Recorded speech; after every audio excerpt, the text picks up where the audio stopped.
فضائل نماز میں نماز کی فضیلت کے بارے میں پہلی حدیث حضرت عبداللہ بن عمر رضی اللہ تعالیٰ عنہ حضور نبی کریم صلی اللہ علیہ وآلہ وسلم کا ارشاد نقل فرماتے ہیں کہ اسلام کی بنیاد 5 ستونوں پر ہے۔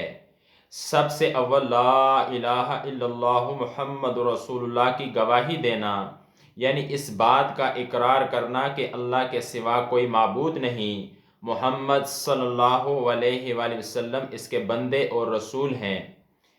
اس کے بعد نماز کا قائم کرنا، زکوٰۃ ادا کرنا، حج کرنا، رمضان المبارک کے روزے رکھنا۔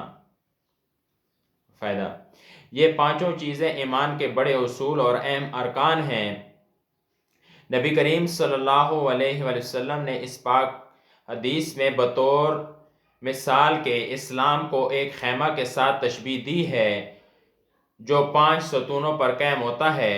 پس کلمہ شہادت خیمہ کی درمیانی لکڑی کی طرح ہے اور بقیہ چاروں بمنزلہ ان 4 ستونوں کے ہیں جو چاروں کونوں پر ہوں۔ اگر درمیانی لکڑی نہ ہو تو خیمہ کھڑا ہو ہی نہیں سکتا، اور اگر یہ لکڑی موجود ہو اور چاروں طرف کے کونوں میں سے کوئی لکڑی نہ ہو تو خیمہ تو قائم ہو جائے گا، لیکن جون سے کونے کی لکڑی نہیں ہوگی وہ جانب ناقص اور گری ہوئی ہوگی۔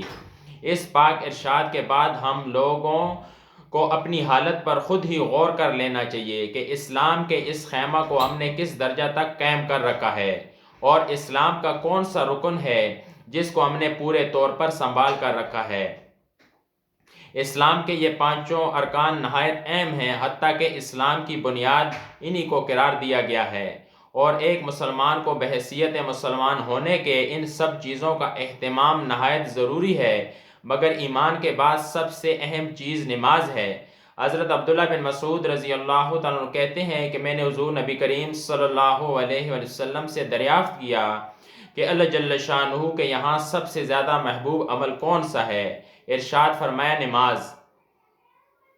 میں نے عرض کیا اس کے بعد کیا ہے؟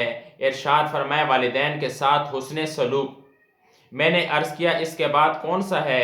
ارشاد فرمایا جہاد۔ حضرت مولا علی قاری رحمۃ اللہ علیہ فرماتے ہیں کہ اس حدیث میں علماء کے اس قول کی دلیل ہے کہ ایمان کے بعد سب سے مقدم نماز ہے۔ اللہ تعالیٰ ہمیں اچھی طرح نماز پڑھنے کی توفیق عطا فرمائے۔ جزاک اللہ۔